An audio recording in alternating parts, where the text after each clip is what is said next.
Maya Alvarez's first memory is the smell of a river at dawn, cold granite, pine needles, and the faint iron tang of snowmelt. For 12 seasons, she has taught tourists how to dance with water that could break them in half, and in all that time, she has accepted the river's single, immutable rule: respect it, or it will take what it wants. Yet when the river took Jonah Fleet 2 weeks ago, Maya felt that rule had been bent by a human hand. Jonah was the strongest paddler she knew, a guide who could ferry across Class 4 rapids with his eyes closed. He did not simply flip out of an eddy and vanish. Someone helped him under. They held his memorial on the gravel bar below Elk Tooth Bend, the last place he'd been seen alive. Guides lined their boats in a crescent, paddles raised like lances. Maya stood next to the rental van, watching strangers scatter biodegradable confetti, as if the man who taught her to brace and roll were just another casualty of nature's indifference. When the speeches ended, she retreated upstream, unable to join the catharsis.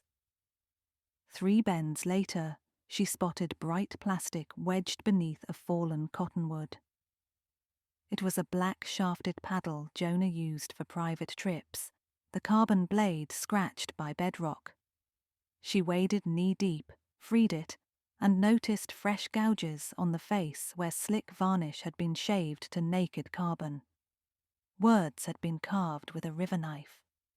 Below the white raw, truth sinks like a weighted stone. Silence buys freedom. A haiku, neatly syllabic. More chilling than the words was the final line, its edge of threat, as though the paddle itself were a ransom note. Maya stripped her neoprene glove and felt the impressions. The cuts were raw, unoxidized, recent. Someone had marked Jonah's paddle after he disappeared, then released it to be found.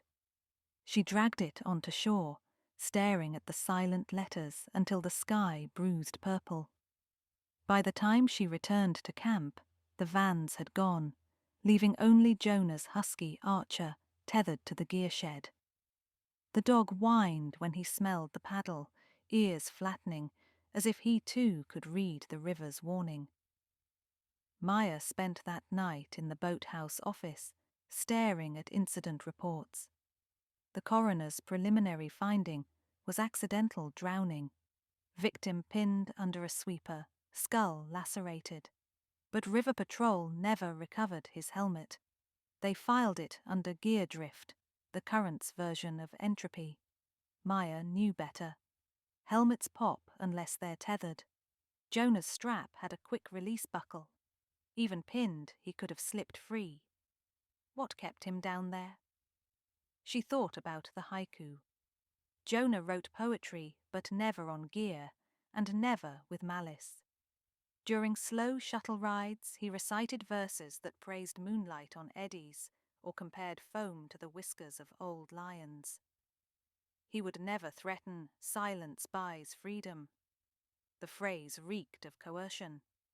Someone had engraved it to scare others, not Jonah, who was already gone, but whoever might dig into why. At dawn, she visited Deputy Allen, the sole detective in Whetstone County. His office smelled of coffee and tire chains. Allen rocked back when she displayed the paddle. "We dragged that stretch for 2 days," he said. "Survivor's guilt is rough, but you can't turn this into a murder case without evidence. Carving a haiku in a dead man's paddle and tossing it downstream isn't evidence." Allen sighed. "It's vandalism. Without prints, I can't—" "Prints can be lifted from carbon if you use cyanoacrylate fuming," Maya retorted. Allen's eyebrow lifted, half impressed. "Been watching forensic shows?" Jonah had shown her. Everything leaves residue, even on water-slick gear. When the deputy finally agreed to send the paddle to the state lab, Maya exhaled. But she walked out knowing he'd keep it at the bottom of the priority pile. Whetstone dealt with meth labs, not poetic sabotage. Investigation would be hers alone. She began with the list of people Jonah trusted least.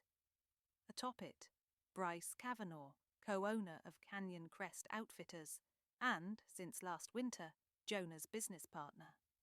Bryce had graduated from spreadsheets into guiding 2 seasons prior, yet talked about EBITDA during pre-trip safety talks.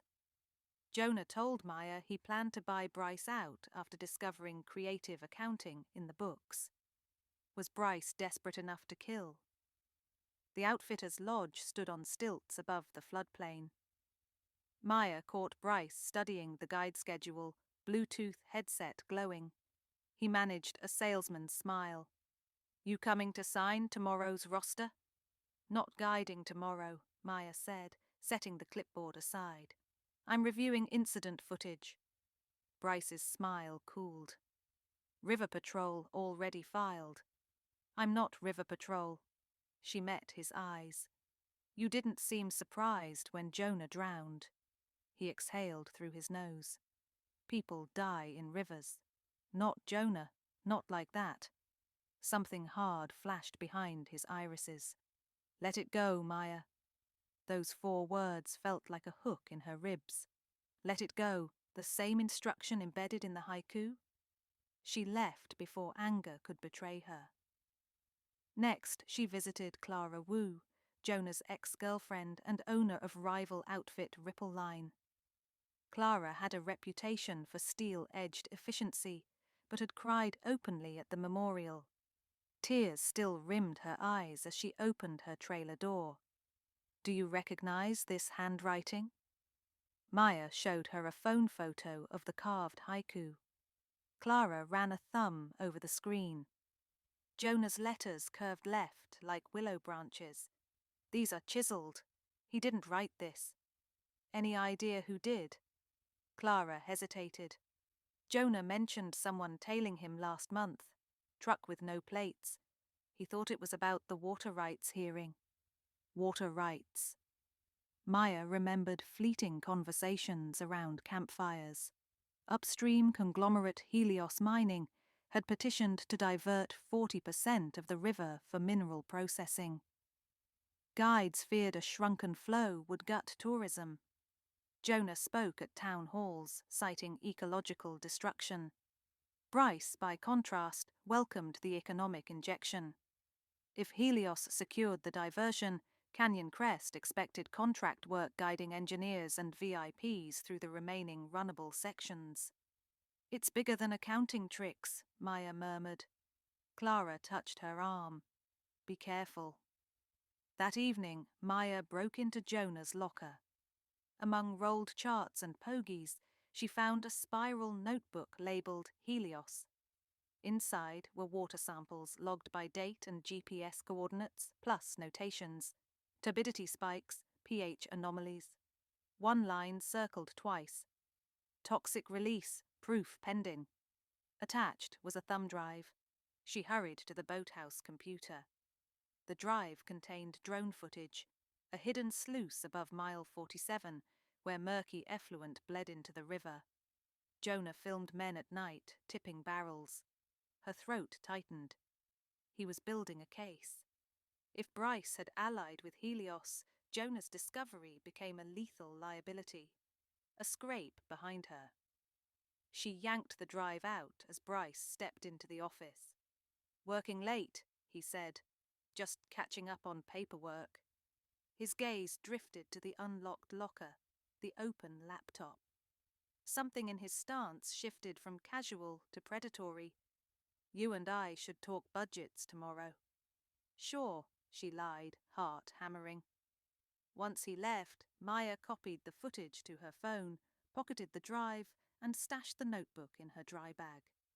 She called Deputy Allen. Voicemail. She left a terse message. "Evidence Helios dumping toxins. Jonah documented. Need help." The power cut mid-sentence. The office sank into blackness. Outside, Archer began howling. Maya grabbed a headlamp and stepped onto the porch.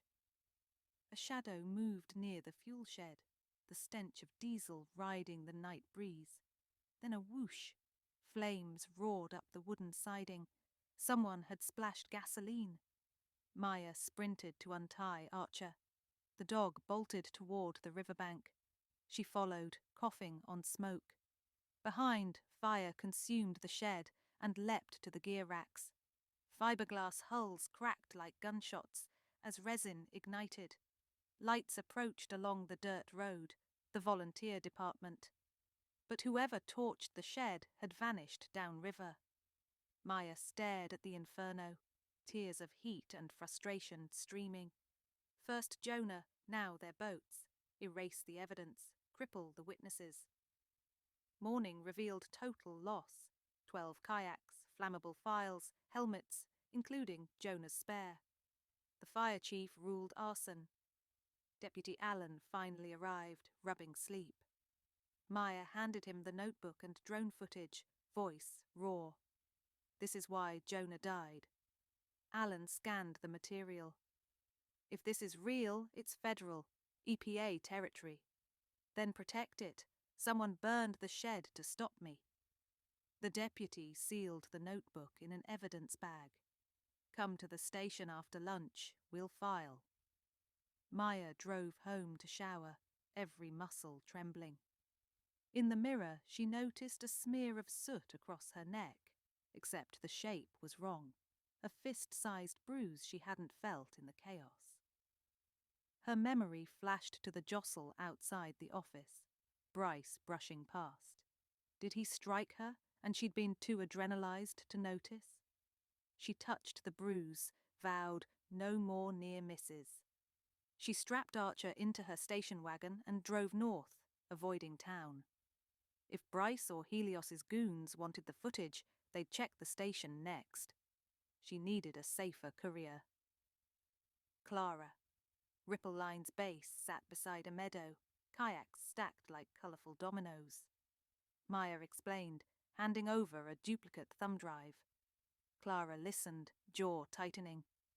I'll email the files to every news desk west of the Mississippi. Backup lives with you, Maya said. I'm heading to mile 47 to collect water samples. Fresh proof. I'm coming. Can't risk two of us. Clara clasped Maya's forearm. Jonah was worth risking. They loaded 2 creek boats, Archer sandwiched between, and drove to a dusty pullout at mile 40. The river there was subdued, sliding through basalt gorges. Clouds gathered, promising afternoon rain. They launched at 10 a.m., gliding past hoodoos and blooming fireweed. Archer perched on Maya's stern deck, his weight familiar. As they neared mile 47, the air tingled with industrial odour, solvents and metal. The sluice emerged ahead, corrugated pipe jutting from a cliff, water belching viscous grey. Clara recorded on her GoPro while Maya filled sample bottles. Sudden motion on the ridge, men in orange vests shouting. Gunshot cracked, a geyser of water near Maya's bow. Archer yelped. Maya shoved off, adrenaline spiking. Another shot rang, ricocheting off basalt. Clara paddled hard, but cross-current pinned her toward the outflow. Maya drew alongside, grabbed Clara's deck loop, and helicopter turned them into the main channel. Bullets whined. Then a third sound, engine revving. A John boat motored from behind the rocks, bearing down. Maya yelled, "Eddie right!" They angled into turbulence, down a tongue of frothing water. The John boat, flat-bottomed, couldn't follow the steeper line. Waves slapped its hull. The driver cursed, throttling back. The women descended 3 rapids before easing into a calm stretch screened by willows. They panted, checking for wounds. Archer licked Clara's face. Maya's phone buzzed, unknown number. She answered. Deputy Allen's voice boomed. "Where the hell are you? Bryce is dead." Maya stared at the sky. "What?" "Found in his office. Single gunshot. Looks self-inflicted." Allen paused. "But the paddle?" Lab pulled a partial print. Belongs to Bryce. Clara's eyes widened as Maya relayed the news. Bryce carved the haiku, killed Jonah, then himself. It felt wrong. He was on track to profit, Maya muttered. Why suicide now? She pictured Bryce's icy stare when he said, "Let it go." A man imbued with that certainty does not shoot himself hours after torching a shed, unless someone staged it. Alan added, "We also found a typed note near Bryce. I couldn't live with what I did to Jonah." Case closed. Maya almost laughed. Typed note.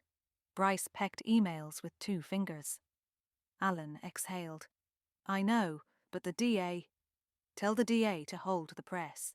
We have shots fired at mile 47 linked to Helios. Static, then. Get somewhere safe." Maya and Clara paddled to an old Forest Service landing, accessible only via logging road. There they filtered river water for Archer and reviewed Clara's GoPro footage. In slow-mo, the shooter's vest bore a Helios logo, clear as sunrise. "Public will chew on that," Clara whispered. Maya opened Jonah's notebook again, looking for crumbs they missed. A margin scribble near the haiku's syllable count caught her eye. 17 GPS? 17 syllables. Did he encode coordinates? She counted letter positions. First line 7 syllables, second 5, third 5. Mapping 7 to 5, 5 decimal to lat long made no sense. Another angle, 17 words? No. Then she saw the faint pencil beneath. Key in blade core. Key in blade. Jonah might have hidden data inside the paddle itself. They had surrendered the paddle to Deputy Allen, but if Helios had infiltrated evidence lockers, it might be compromised. Maya called Allen, requested the paddle for memorial display. He hesitated, then agreed to release it if she signed chain of custody forms. They drove to the station at dusk, muddy and wild-haired. Archer waited in the car while Allen led them to the evidence room. The paddle lay in plastic, haiku visible. Maya signed. Allen departed to fetch coffee. In the hallway, fluorescent bulbs hummed. A door clicked behind them. 2 men in Helios security uniforms closed in, silenced pistols raised. "Hand it over," one said. Maya's pulse slammed. Clara swung the paddle bag like a mace, catching the gun arm. The shot fizzed into ceiling tiles. Maya tackled the second man, elbowing his throat. Allen burst from the stairwell, service weapon drawn. The Helios goons fled. Alarms blared. Inside the interrogation room, Maya slit the paddle's foam core with an evidence scalpel. Hidden within, a micro SD card wrapped in waxed linen. She slotted it into Allen's computer.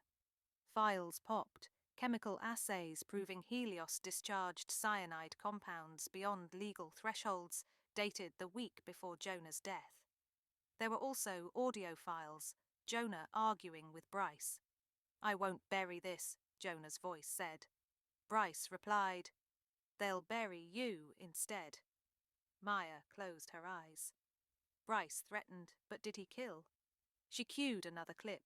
River noise, Jonah panting. Then, "Bryce, help." A splash, gurgle, impact. A third voice spoke, calm, unfamiliar. "Hold him under." Jonah's screams muffled, then nothing. The audio ended. Clara whispered, "Not Bryce alone." Deputy Allen called up personnel lists. One Helios site manager matched the calm voice. Reynard Jules, former military. Allen issued an APB. Within hours, state police intercepted Jules at the county airport, carrying a ticket to Mexico and Bryce's missing helmet. Under interrogation, he confessed. Helios paid him to neutralize Jonah.